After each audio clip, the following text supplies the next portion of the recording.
Ladies and gentlemen. Oh shit! Oh, mother chicken on a waffle string. Ladies and gentlemen, I apologize for that. I fell. I apologize for that. I fell when the bed sheets are not made. I apologize. Forgot to make the bed. I apologize for that, ladies and gentlemen. Ladies and gentlemen, I am here tonight on the show. I am here tonight on the show to talk about what happened tonight in the NBA. What happened tonight with Blake Griffin. So out of nowhere, Blake Griffin has been traded from Los Angeles Clippers to the Detroit Pistons. Mother chicken on a waffle string. I cannot believe this. Out of nowhere, literally in minutes. I started reading the news around 5. That the Los Angeles Clippers and the Detroit Pistons were in talks to trading Blake Griffin. I'm like, are you serious? And then like about 10-15 minutes later, I get it's made, it's done, it's a done deal. Blake Griffin goes to the Detroit Pistons. I'm like, are you serious? Are you serious? You're telling me this guy was just a free agent in the summer? He was talking about going to the Celtics with Irving. I was just complaining on Saturday night about how Irving needs help. And he was about to sign with the Celtics, and the Los Angeles Clippers were like, no, we want you to be a Los Angeles Clipper for life. We would like you to retire here. And they offered him a 5-year, 5 years, 172 million, whatever it was. It was a lot of money. And they told him that they wanted him to be the franchise player. And they convinced him, and he was about to go to the Clippers and join Irving over there and try to do something special over there. And the Los Angeles Clippers convinced him to stay in Los Angeles and sign 5 years, so I believe it was like 172 million. And he stayed, and now what? A few months later, like 7 months later, they decided to trade him out of nowhere to the Detroit Pistons, who suck ass, who haven't been about shit since like 2007? I cannot believe this shit. I cannot believe this shit. This guy literally was a free agent in the summer a few months ago, about to leave the Celtics, and they convinced him to stay. When they had already lost with Chris Paul, they knew they were not going to be that good anymore. They should just let him go. To me, okay, look, 2 things. Either they thought that to me this is kind of stupid, but maybe they thought that they can compete with Blake Griffin and DeAndre Jordan, Lou Williams, and that guy's name, Austin Rivers. They thought maybe Patrick Beverly. We can try to compete, maybe make the get in the playoffs. Try to compete a little bit. 8-7 seed, I don't know, in the West, maybe, I don't know. Or this one seems a lot smarter and makes more sense that they decided to sign him so they could trade him for something, and so they wouldn't lose him for anything, because that's what they did with Chris Paul. With Chris Paul told him, I don't want to be here anymore. I want him to go to Houston. I want to go play with James Harden. So they negotiated for him to get traded to Houston in exchange for Patrick Beverly, Lou Williams, Sam Decker, a bunch of players back. They got like 5 players back. So that could have been here. And let's do the same thing here. Let's re-sign him. Let's convince him to stay. Let's tell him we want him to be the franchise. Let's just lie to him. And in a few months, let's trade him so we don't lose him for nothing. Because they got a lot of players, good players. They got one of the best defensive players in the league, and what is his guy's name? And Avery Bradley. That guy is special. I like that. That's one of the best defensive players in the league. Avery Bradley. They got some nice players in return. They also got a draft pick.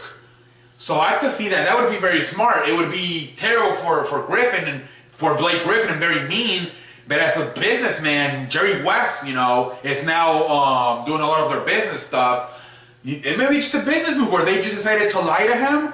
And then, later on in the season, around January, February, let's try to trade him and let's get something for him, because he got a draft pick. They got, Tobias Harris, Avery Bradley. They got some nice pieces. And they're still trying to trade Lou Williams and DeAndre Jordan. So I mean, Jerry West is a good mind. You know, he's the man that is responsible for the Kobe and Shaq Lakers.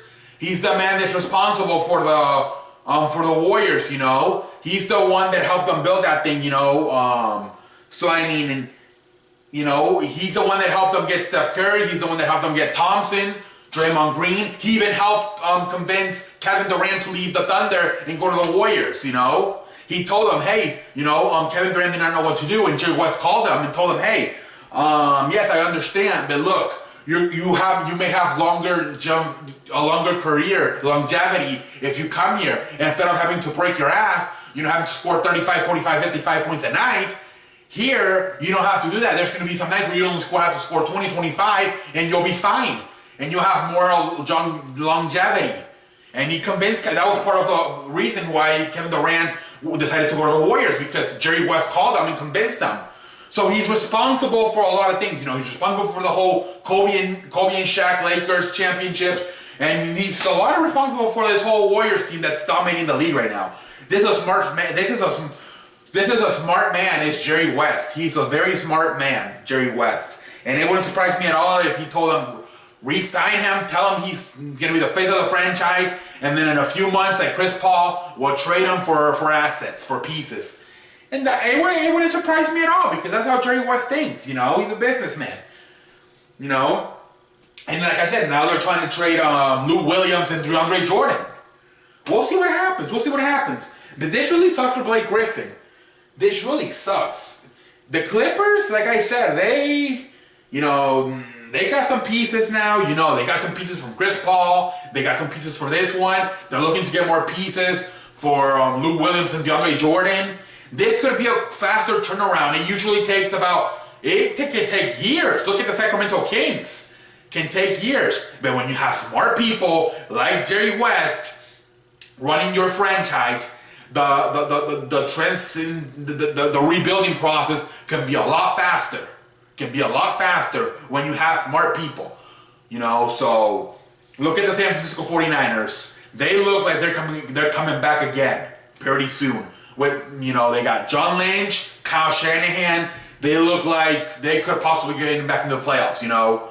So when you have smart people like, you know, Jerry West and, you know, and Kyle Shanahan with San Francisco, John Lynch, the transition can be a lot faster.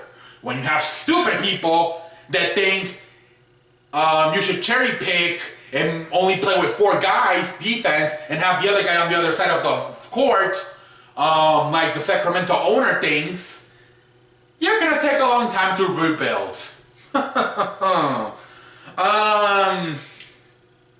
Anyways, we'll see what happens. This sucks for Blake Griffin. Can they get something going in Detroit? Detroit has been another team that, like, since 2007 has sucked ass. We'll see what happens. That's a team that also has sucked ass for a long time. Stan Van Gundy's trying to do everything he can. He's the vice president. He's also the head coach. But you know, we'll see if they can figure something out in the future. But you know, I don't know. I don't see Blake Griffin being the hero there. He's gonna need somebody else. Is this maybe the start of something where you in free agency maybe you can get somebody else, you know? Because Blake Griffin make you a little bit better, but he's not gonna make you a whole lot better. So they're gonna have to go out and get some other guy at least. Because I think the way the league is right now, you need at least 2 superstars to really try to do something in this league. And Blake Griffin, you know, I love Blake Griffin, but that ain't just enough. You need at least one more other piece. Maybe you sign Isaiah Thomas in free agency. I don't know. And then maybe Blake Griffin, Isaiah Thomas. I don't know. I have no idea. I'm a little bit surprised Detroit Pistons took this trade, but whatever. They had, like I said, you have to pay most of that 5 years, $172 million left, because he only spent, what, 2-3 months with the Los Angeles Clippers. The rest of it he's most likely going to spend with Detroit Pistons. But anyways, we'll see what happens with this trade. We'll see what happens. I'm the man that runs the place. I am CE. And until next time, I will see you later. Marty, yes, I saw. Yeah, you gave me an idea. Anybody else has a topic idea, let me know, because we could use topic ideas right now. So if you do have a topic idea, let me know. Marty, I'll look to your topic idea forward soon about who needs to make a trade or who needs to blow it up like the Clippers are doing right now. But thank you. And until next time, I will see y'all later.